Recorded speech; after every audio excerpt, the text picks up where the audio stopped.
guys. You guys okay over there?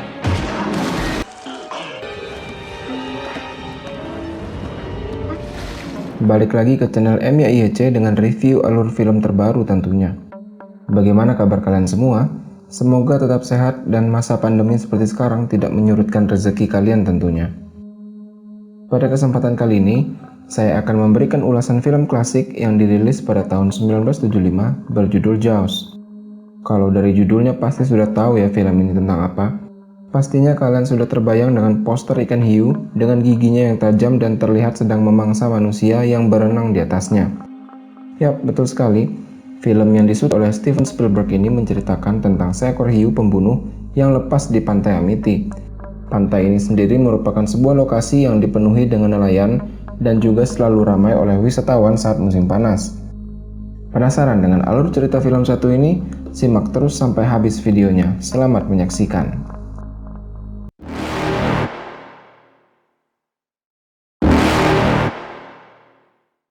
Film ini diawali dengan adegan di mana sekelompok remaja sedang terlihat bersantai di pinggir pantai.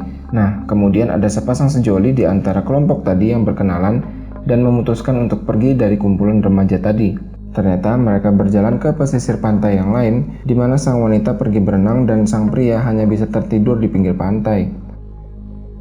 Awalnya sang wanita tidak merasakan apa-apa saat sedang berenang, namun disinilah kejadian awalnya tersebut terjadi, di mana seekor hiu ganas memangsa manusia yang sedang berada di perairan. Tentu saja, nyawa sang wanita tersebut tidak tertolong, walaupun sempat berusaha untuk menyelamatkan diri sebelumnya. Di pagi harinya, adegan mengarah pada suatu keluarga yang akan menjadi pemeran utama di film ini. Sebenarnya lebih tepatnya sang kepala keluarga itu yang akan menjadi pemeran utama ya. Namanya adalah Brody, sang kepala kepolisian kota Amity. Diceritakan Brody ini baru ditugaskan di kota tersebut dan masih dalam proses membaur dengan masyarakat setempat. Brody yang pergi ke kantor polisi mendapatkan laporan seorang wanita yang hilang, dan yang melaporkannya adalah pria yang diajak berenang pada awal pertama film tadi. Brody dan pria tadi berjalan menyisiri pantai berharap menemukan tanda kemanakah perginya sang wanita. Namun tiba-tiba sebuah peluit yang ditiup oleh petugas polisi lainnya berbunyi. Mereka berdua pun berlari menghampiri petugas tadi. Akhirnya semua yang ada di situ hanya bisa terdiam ketika melihat sepotong tangan dan beberapa helai rambut tergeletak di atas pasir pantai sedang dimakan oleh kepiting yang ada di sana. Brody pun kembali ke kantor polisi untuk membuat surat keterangan kematian, di mana laporan medis mengatakan bahwa penyebab kematian sang wanita tersebut adalah karena serangan hiu. Mendengar hal itu, Brody bergegas untuk memasang tanda pembatas agar tidak melakukan aktivitas di pantai, serta segera menghentikan kegiatan yang sedang berlangsung di pantai Amity saat itu juga. Namun langkah Brody harus dihentikan oleh wali kota yang ditemani beberapa temannya petinggi kota tersebut, dan tidak lupa petugas medis juga datang. Wali kota menerangkan bahwa Brody tidak punya otoritas untuk menutup pantai. Lagi pula Amity adalah kota musim panas yang pantainya ramai dikunjungi oleh para wisatawan asing dan dapat mendongkrak ekonomi penduduk. Ia juga menerangkan bahwa wanita yang meninggal itu tidak mati karena diserang hiu, melainkan karena tertabrak kapal nelayan. Anehnya, perkataan wali kota tadi diperkuat dengan saksi pengawas medis yang tadi ikut. Mau tidak mau, Brody mengurungkan niatnya untuk menutup pantai tadi. Adegan pun beralih pada masyarakat setempat yang datang untuk berjemur di pinggir pantai. Tidak hanya itu aja, anak-anak dan beberapa orang dewasa pun turun ke air untuk berenang. Brody yang masih khawatir akan masalah yang menimpa korban wanita tadi pun hanya bisa duduk di pinggir sambil mengawasi masyarakat yang berenang di laut. Meskipun banyak orang yang menyapanya dan mengajaknya ngobrol, tapi Brody tidak menghiraukannya. Kecemasan sang kepala kepolisian itu pun terbukti saat seorang anak bernama Alec tiba-tiba diserang hiu dan air di sekitarnya berubah menjadi merah karena darah. Orang-orang yang ada di situ pun berteriak dan berlarian. Sang ibu yang mencari-cari Alec hanya bisa terdiam ketika melihat pelampung yang digunakan anaknya telah tercabik-cabik, sedangkan anaknya tidak selamat dari kejadian naas itu. Scene kemudian mengarah pada warga yang mengadakan rapat dengan staf kepolisian serta wali kota untuk membahas serangan hiu tadi. Sebuah sayembara pun dikeluarkan bagi siapa yang bisa menangkap hiu ganas itu hidup atau mati akan diberikan uang sebesar 3.000 US dollar.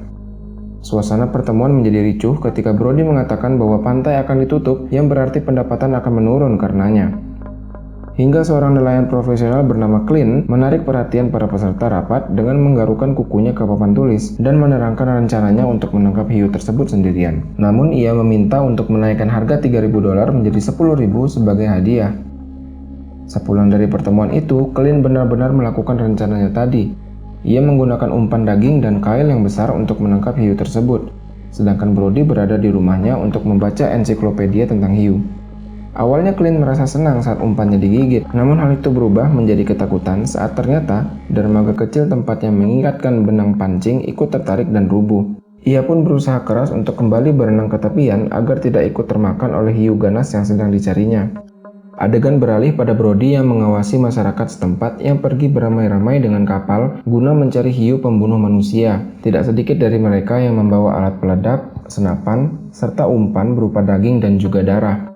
Brody tidak sendirian mengawasi mereka, karena seorang pria yang baru datang dari luar kota tampak antusias dengan apa yang dilakukan Brody dan ikut membantunya mengawasi para warga tadi. Setelah situasi sedikit tenang, mereka pun berbincang dan ternyata pria tadi bernama Hooper yang bekerja di lembaga kelautan. Sebelumnya Brody memang telah menelpon dan meminta kepada lembaga kelautan untuk datang dan memeriksa peristiwa yang terjadi di pantai Amity. Hooper meminta Brody untuk mengantarnya melihat jasad wanita korban pertama hiu tersebut, dan Brody pun mengantarkannya untuk melakukan otopsi. Hasil otopsi yang dilakukan Hooper kembali pada kesimpulan awal bahwa wanita tersebut mati bukan karena tertabrak kapal maupun terkena baling-baling mesin, melainkan ia mati karena diserang hiu. Sementara itu, warga yang tadi pergi untuk mencari hiu telah datang kembali dan membawa hasil buruan, yaitu tidak lain seekor hiu yang diyakini telah meresahkan warga setempat. Brody dan wali kota yang melihatnya pun ikut gembira dan ikut foto-foto beserta warga. Namun Hooper yang mengetahui jenis hiu yang sebenarnya meyakinkan Brody dan wali kota bahwa hiu yang warga tangkap itu bukanlah hiu yang telah menyerang pada warga. Pada awalnya Brody seakan tidak percaya pada perkataan Hooper, tetapi pada akhirnya setelah penjelasan yang panjang, mereka berdua pun percaya pada analisis Hooper. Malamnya, Hooper datang ke rumah Brody yang tampak sedang melaksanakan makan malam beserta keluarga. Ia datang untuk ikut makan dan meminta Brody mengajaknya membedah isi perut hiu yang ditangkap para warga tadi siang. Sang kepala kepolisian pun mengiyakan permintaan Hooper dan pergi bersamanya untuk membedah perut ikan tadi.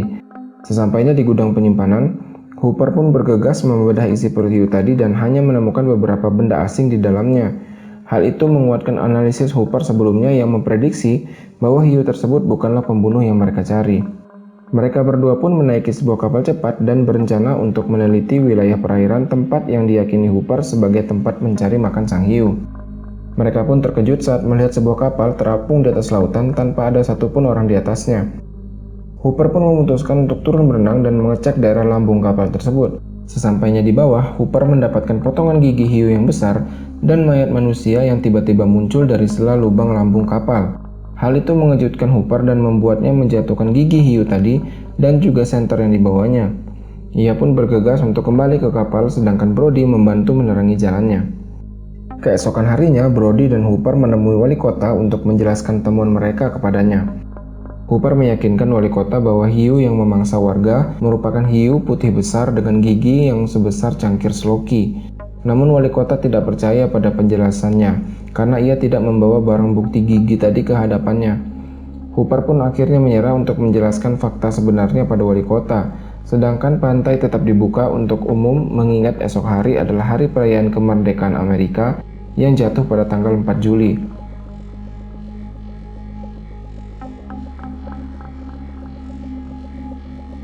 Wisatawan asing pun datang ramai-ramai ke Amity untuk menikmati musim panas dan juga perayaan tanggal 4 Juli. Para pendatang tadi pada awalnya hanya berani untuk berjemur di pinggir pantai saja. Namun wali kota mempersilahkan mereka turun ke air untuk berenang. Hal ini tentu saja membuat warga lain ingin ikut turun. Brody yang mengawasi pantai pun mengajak anaknya Mike untuk berenang di sisi muara laut yang dianggap tidak terlalu berbahaya dan jauh dari kemungkinan adanya serangan hiu. Warga yang sedang asik berenang pada awalnya menikmati liburan mereka, hingga tiba-tiba petugas pantai meniupkan peluit dan menyuruh mereka untuk kembali ke daratan karena mendapat laporan akan penampakan hiu. Para tentara dan petugas keamanan lokal pun mempersiapkan senjatanya untuk melumpuhkan hiu putih besar tadi. Tetapi ternyata hiu tadi hanya sebuah prank dari dua anak yang iseng mengerjai para masyarakat. Tanpa disangka, di sisi laut lain tempat Mike berenang, hiu yang asli datang dan memangsa seorang pria dewasa di situ. Hal itu sontak membuat mereka terkejut dan berlarian untuk melihat ke tempat kejadian, sedangkan Mike dan teman-temannya terjatuh dari perahu kecil mereka ke air. Beruntungnya, hiu tadi tidak ikut memangsa anak-anak tersebut dan segera pergi dari muara tempat mereka berenang. Sedangkan itu, Mike tidak sadarkan diri karena shock akan kejadian yang barusan saja menimpanya dan teman-temannya di lautan. Di rumah sakit, wali kota menghampiri Brody dan meminta maaf atas kejadian yang menimpa Mike. Brody pun memaksa wali kota untuk menandatangani surat yang menerangkan bahwa kota Amity menyewa Clint sebagai pemburu hiu putih ganas tersebut. Sang wali kota akhirnya menyetujui surat kontrak tersebut dan Brody segera menghampiri Clint bersama Hooper untuk secepatnya melakukan persiapan dan turun ke laut memburu hiu. Scene mengarah pada Brody dan Hooper yang menghampiri Clint untuk memberikannya surat kontrak yang telah ditandatangani wali kota. Pada awalnya Clint tidak setuju jika Hooper harus ikut dengannya ke laut untuk mencari hiu. Ia beranggapan bahwa Hooper belum berpengalaman dan tidak memberikan kontribusi dalam rencana mereka. Namun Brody meyakinkan Clint bahwa tidak ada salahnya membawa Hooper sebagai kru tambahan untuk berjaga-jaga. Di atas kapal, Brody mengeluarkan umpan yang telah disediakan ke laut, sedangkan Clint terlihat sedang mencari hiu tadi dengan pancingan. Hooper yang berdiri di atas anjungan kapal terlihat mengawasi perairan di sekitar mereka.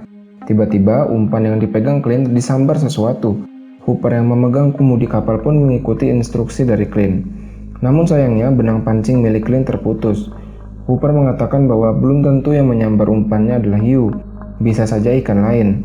Namun Clint menjawab benang pancing tadi adalah benang pancing piano dan ikan-ikan biasa tidak bisa membuatnya putus. Mereka berdua pun kembali bersitegang. Akhirnya Brody pun kembali menaruh umpan ke lautan setelah diperintahkan Clint. Tanpa diduga, ternyata hiu putih besar muncul di permukaan air dan membuat Brody kaget sehingga ia berjalan mundur menghampiri Clint. Brody mengatakan bahwa mungkin mereka butuh kapal yang lebih besar. Disinilah 3 orang tadi pertama kali melihat penampakan hiu putih besar yang bertanggung jawab atas meninggalnya 3 orang di pantai Amity. Pada awalnya Hooper mengatakan bahwa panjang hiu tersebut adalah 20 kaki, namun Clint menjawab bahwa hiu itu 25 kaki panjangnya dengan bobot 3 ton. Oh iya, 25 kaki itu setara 7,62 meter jika kalian belum tahu. Clint pun segera memerintahkan Hooper untuk mengikat simpul ke barel kosong untuk menandai hiu tadi, sedangkan Clint menyiapkan harpun untuk ditembakkan ke kepala hiu tersebut. Satu harpun berhasil melesat dekat sirip hiu putih besar itu, dan barel kosong tadi mengikuti kemanapun ia pergi. Namun sayangnya, hiu putih tadi lebih kuat daripada yang mereka perkirakan, sehingga barel kosong yang harusnya mengapung di atas air harus ikut ke bawah laut tertarik bersama hiu ganas itu. Di malam hari, mereka bertiga berbincang dalam ruangan kapal. Tanpa disadari mereka, barel yang hilang tadi telah kembali muncul ke atas perairan. Saat tengah bersama-sama bernyanyi, mereka tidak menyadari hiu tadi datang dan menabrak lampung kapal beberapa kali sampai bocor hingga air laut pun ikut masuk perlahan ke dalamnya. Beruntungnya serangan hiu pada malam itu hanya sampai di situ saja, karena pada pagi harinya mereka harus memperbaiki kapal mereka yang mesinnya bermasalah akibat terkena air laut. Saat sedang memperbaiki mesin, tiba-tiba barel kembali muncul ke permukaan. Clint menyuruh Hooper untuk mengambil tali pengikatnya dengan hati-hati karena hiu tersebut sepertinya sedang berenang di bawah barel tersebut. Saat hiu itu memperlihatkan kembali wujudnya, Clint menyuruh Hooper untuk mempersiapkan barel lagi untuk ditembakkan ke kepala hiu. Dan sebuah harpun terikat dengan barel kedua berhasil mengenai sirip sebelah kiri sang predator tersebut. Mereka pun mengejar hiu tadi dengan mengikuti barel-barel di atasnya. Saat barel tadi tidak bergerak di atas air, Hooper dan Brody mengaitkan talinya ke pengait belakang kapal. Namun sepertinya keadaan terbalik sekarang, di mana hiu itu membalas menyerang kapal yang mereka tumpangi. Kekuatan sang predator yang sangat kuat berhasil menarik kapal mereka hingga oleng. Keadaan semakin tidak terkendali karena hiu tadi berhasil menyeret kapal mereka dan membuat air laut banyak masuk ke atas sehingga membuat mesin kapal terendam air laut. Akhirnya Clint terpaksa memotong tali yang mereka kaitkan ke kapal tadi agar situasi tidak semakin memburuk. Sebelum memotong tali itu, Clint telah menambahkan 1 barel kosong lagi untuk menandai hiu putih tersebut. Clint segera memerintahkan Brody untuk menguras air dari atas kapal yang telah menggenangi seluruh ruangan. Setelah itu, ia kembali memacu kapal untuk memancing hiu tadi. Namun mesin kapal yang tidak lagi sempurna harus mogok di tengah laut. Bahkan salah satu mesin kapal harus mengeluarkan percikan api dan membakar ruang mesin sebelum dipadamkan oleh Clint. Situasi mereka bertiga benar-benar tersudut di tengah lautan dengan seekor hiu putih besar yang menunggu mereka untuk dimakan. Hooper pun memiliki ide untuk masuk ke dalam kandang yang ia bawa dan menembakkan racun ke hiu tersebut setelah ia mendekatinya. Awalnya Brody menolak, namun ia hanya bisa terdiam karena tidak ada pilihan lain selain mencoba saran dari Hooper. Berbekal seperangkat alat menyelam beserta tabung oksigen dan panah beracun, Hooper turun menyelam ke bawah dilindungi oleh kandang. Tapi kandang yang mestinya melindunginya dari hiu harus tercabik-cabik dan terbelah oleh serangan predator tersebut. Panah beracun yang sudah disiapkan sebelumnya tidak dapat digunakan olehnya karena tenggelam ke dasar lautan saat dirinya diserang hiu ganas tersebut. Hooper yang sudah tidak bisa lagi bertahan dalam kandang itu segera keluar dan bersembunyi di antara batu karang dasar laut. Hiu yang kelaparan tadi sekarang menyerang kapal dan membuat kapal tersebut benar-benar tidak seimbang dan miring. Clint yang kehilangan keseimbangan harus berakhir tragis setelah sebelumnya berusaha menyerang hiu tersebut dengan golok. Namun hiu tadi masih belum kenyang walau telah menelan Clint. Ia berusaha menyerang Brody yang berlindung di ruang mesin. Brody pun menyerang balik hiu itu dengan tabung gas sebelum memasukkan tabung itu ke mulutnya. Kapal yang tadi miring sekarang hanya menyisakan tiangnya saja untuk berlindung. Brody yang sendirian melengkapi dirinya dengan senapan laras panjang dan tombak. Ia berusaha bertahan hidup sendirian dengan perlengkapan seadanya. Tombak tidak mempan ke hiu ganas itu dan harus ikut hanyut ke laut.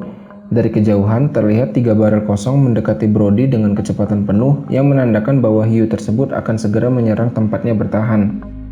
Ia hanya memiliki senapan laras panjang untuk meledakkan tabung gas yang berada di mulut hiu tersebut. Ia pun berusaha menembaki tabung oksigen yang berada di mulut hiu itu. Sekali, 2 kali, 3 kali, masih belum tepat sasaran. Hingga saat tembakan ke-6, sebuah peluru berhasil mengenai tabung tadi dan meledakkan hiu tersebut. Brody tampak tertawa gembira dengan hal itu. Hooper yang dari tadi bersembunyi di dasar laut kembali ke permukaan dan ikut merayakan kemenangan mereka, walaupun sempat sedih saat mendengar akan tewasnya Clint. Kapal yang mereka tumpangi telah tiada dan menyisakan barel-barel untuk membantu mereka tetap mengapung. Scene akhir film ini memperlihatkan burung-burung camar yang sedang memakan sisa bangkai hiu putih besar yang telah meneror penduduk Amity. Sedangkan Brody dan Hooper berenang bersama menggunakan barel untuk kembali ke pesisir pantai. Demikianlah alur cerita film Jaws pada kesempatan kali ini. Jika kalian suka dengan konten seperti pada video yang sedang kalian tonton sekarang, kalian bisa berlangganan dengan menekan tombol subscribe, serta agar tidak ketinggalan video terbaru dari channel ini, kalian bisa menekan tombol lonceng di sebelahnya. Sekian dan terima kasih.